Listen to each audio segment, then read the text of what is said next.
व्यवस्थित चौकशी करेल, सगळ्या प्रकारची विचारपूस करेल आणि मगच आम्ही काय तो निर्णय घेऊ।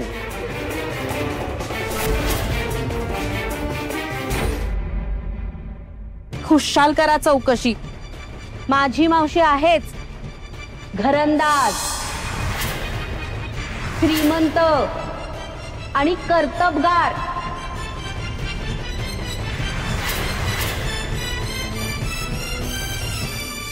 सखूसाठी एवढा आतड तुटत माझं, म्हणून एवढं चांगलं स्थळ घेऊन आले।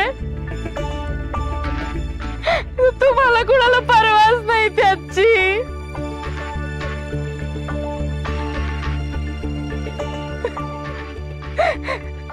वहिनी, आता तुम्ही उगीच डोळ्यातनं पाणी नका काढू बरं। तुम्ही स्थळ आणलंय ना ते चांगलंच झालं। हे जाऊन येतील तुमच्या मावशीकडे। हो, मी नक्की जाऊन येतो। आणि त्यांनी स्वतःहून मागणी घातली आहे म्हटल्यावर लवकरात लवकर जायला हो।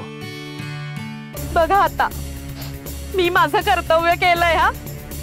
या उपर आता तुमची मर्जी, तुम्हाला योग्य वाटेल ते तुम्ही करा। येतेच मी। आओ, पण तुला तर कसोटी द्यायची सवयच आहे ना सकू। लग्न झाल्यावर पुरती हाऊस फिटेल। ए, काय करताय ग? कशाला तिला घाबरवताय? हो, सखू आपली हुशार मुलगी आहे मग। आणि तिचा विठुराया तो काही फक्त रावळात नसतो, तो तिच्या सोबतच असतो। त्यामुळे तुम्ही तिच्या मध्ये पडू नका। ती आणि तिचे उमाई अप्पा बघतील काय करायचं ते। चला तुम्ही, चला।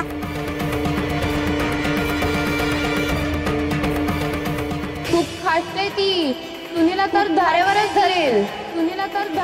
भयंकर तापट आणि गर्विष्ठ आहे बाई। तापट आमची रमाई आजी, तुला फोन करून घेतली तिथे डोंबेल घेतलं कामाला।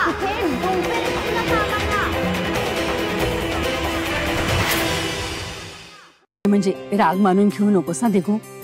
पण मी काय म्हणते, आपलं घर, घराण्याची प्रतिष्ठा ह्याचा प्रश्न आहे ना, म्हणून बोलते हो। नाही म्हणजे तुझ्या आईच्या विरोधात बोलते असा गैरसमज करून घेऊ नकोसा बाळा। काय झालं काकू? कशाबद्दल बोलतेस तू? नाही म्हणजे यावेळी ना रमाई जरा घाईच करतात असं वाटतंय रे मला। म्हणजे हे बघ, शेवटी तुझ्या आयुष्याचा प्रश्न आहे ना, अशी घाई करून कशी चालेल म्हणजे असं मला वाटतंय हा फक्त। काकू म्हणजे बघ ना, ती सुभेद